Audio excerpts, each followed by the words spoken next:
শিৱসাগৰ ৰাইজে কুশল দুৱাৰী খুব ভালকৈ জানে। কুশল দুৱাৰী আজি নিৰ্বাচন খেলিবলৈ ইয়াত অহা নাই।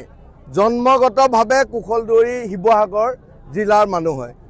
গতিকে প্ৰত্যেকটো মুহূৰ্তত শিৱসাগৰ সমাজ জীৱনৰ লগত আজি এটা দুটা বছৰ নহয়, প্ৰায় 35টা বছৰ মই শিৱসাগৰ সমাজ জীৱনৰ লগত আছোঁ। শিৱসাগৰ ৰাইজে মোক ভালকৈ চিনি পায়। অখিল গগৈয়ে মোক চিনাকি কৰি দিয়াৰ কোনো প্ৰয়োজন নাই। এই কথাটো তেওঁ ভয় খাইছে বুলি মই ক'ব নালাগে। তেওঁ যিখিনি কৰ্মকাণ্ড আজি আমাৰ মিত্ৰজোঁটৰ প্ৰাৰ্থী প্ৰদীপ হাজৰিকাক তেওঁ ৰিকুৱেষ্ট কৰিছে, তেওঁ সহায় বিচাৰিছে, আৰু এইটোৱে প্ৰমাণ কৰিছে যে আমাৰ মিত্ৰজোঁটৰ মানুহৰ ওচৰত তেওঁ আঁঠু কাঢ়িছেগৈ। এইটো ভয় খোৱাটো স্বাভাৱিক। অখিল গগৈ ডাঙৰীয়া হাৰিব, তেওঁ নিজে নিশ্চিত হৈছে। সেইকাৰণে তেওঁ সকলোৱে হাতে ভৰিয়ে পৰি পিনে যাতে নিৰ্বাচনী ভোটখিনি পাৰ হ'ব পাৰে, তাৰ কাৰণে চেষ্টা চলাই আছে। এইবিলাক বৃথা চেষ্টা হয়। সমগ্ৰ অসমৰ মানুহে প্ৰমোদ বড়োক হত্যা কৰা কথাটো, মুক্তভাৱে হত্যা কৰা কথাটো জানে, আৰু তাৰ পাছত তেওঁ বহু কথা মনে সাজি পিনে তেওঁ কুশল দুৱাৰীক হত্যাকাৰী বুলি কৈ তেওঁ নিৰ্বাচনী দেওনাখন পাৰ হ'ব বিচাৰিছে। শিৱসাগৰ ৰাইজে কুশল দুৱাৰীক খুব ভালকৈ জানে। কুশল দুৱাৰী আজি নিৰ্বাচন খেলিবলৈ ইয়াত অহা নাই। জন্মগতভাৱে কুশল দুৱাৰী শিৱসাগৰ জিলাৰ মানুহ হয়। গতিকে প্ৰত্যেকটো মুহূৰ্তত শিৱসাগৰ সমাজ জীৱনৰ লগত আজি এটা দুটা বছৰ নহয়, প্ৰায় 35টা বছৰ মই শিৱসাগৰ সমাজ জীৱনৰ লগত আছোঁ। শিৱসাগৰ ৰাইজে মোক ভালকৈ চিনি পায়।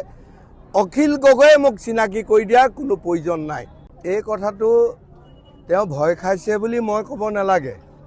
তেওঁ যিখিনি কৰ্মকাণ্ড আজি আমাৰ মিত্ৰজোঁটৰ প্ৰাৰ্থী প্ৰদীপ হাজৰিকাক তেওঁ ৰিকুৱেষ্ট কৰিছে, তেওঁ সহায় বিচাৰিছে, আৰু এইটোৱে প্ৰমাণ কৰিছে যে আমাৰ মিত্ৰজোঁটৰ মানুহৰ ওচৰত তেওঁ আঁঠু কাঢ়িছেগৈ। এইটো ভয় খোৱাটো স্বাভাৱিক। অখিল গগৈ ডাঙৰীয়া হাৰিব, তেওঁ নিজে নিশ্চিত হৈছে। সেইকাৰণে তেওঁ সকলোৱে হাতে ভৰিয়ে পৰি পিনে যাতে নিৰ্বাচনী ভোটখিনি পাৰ হ'ব পাৰে, তাৰ কাৰণে চেষ্টা চলাই আছে। এইবিলাক বৃথা চেষ্টা। এতিয়া শিৱসাগৰ ৰাইজে কুশল দুৱাৰীক খুব ভালকৈ জানে। কুশল দুৱাৰী আজি নিৰ্বাচন খেলিবলৈ ইয়াত অহা নাই। জন্মগতভাৱে কুশল দুৱাৰী শিৱসাগৰ জিলাৰ মানুহ হয়। গতিকে প্ৰত্যেকটো মুহূৰ্তত শিৱসাগৰ সমাজ জীৱনৰ লগত আজি এটা দুটা বছৰ নহয়, প্ৰায় 35টা বছৰ মই শিৱসাগৰ সমাজ জীৱনৰ লগত আছোঁ। শিৱসাগৰ ৰাইজে মোক ভালকৈ চিনি পায়।